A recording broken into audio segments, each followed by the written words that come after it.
Hello everyone, welcome to Mit computer. તો આજે આપણે શીખીશું બેઝિક MS ઓફિસનું ચેપ્ટર 2. So let's start. જેમ કે આપણે કોઈ પણ પ્રોગ્રામ ખોલીએ, એક સાથે ઘણા બધા પ્રોગ્રામ ખોલવાથી દરેકને સ્ક્રીન પર કઈ રીતે જોઈ શકાય તે આજના વિડીયોમાં આપણે જોશું. એક સાથે 3 પ્રોગ્રામ ખુલેલા છે. હજી પણ બીજા 2 પ્રોગ્રામ આપણે ખોલીને રાખશું.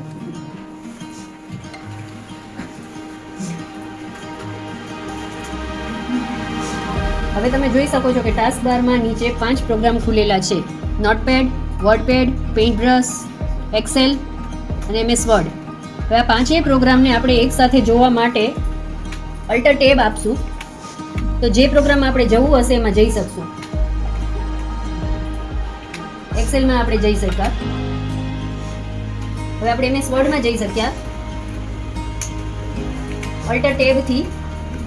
અલ્ટર ટેબ દ્વારા આપણે પેઇન્ટબ્રશમાં જવું હશે તો પેઇન્ટબ્રશમાં જઈ શક્યા. અલ્ટર ટેબથી વિન્ડોઝની સ્ક્રીન પર ડેસ્કટોપ ઉપર આવવું હશે તો પણ આપણે આવી શકશું. આવી રીતે દરેક સોફ્ટવેરને અલ્ટર ટેબ શોર્ટકટ કી દ્વારા સ્ટાર્ટ કરી શકાય છે.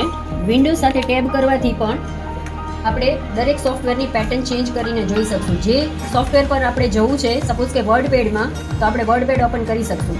એવી જ રીતે અલ્ટર ટેબ કરવાથી વિન્ડો ટેબ કરવાથી નેક્સ્ટ બીજી શોર્ટકટ કીઝ છે વિન્ડો ટેબ.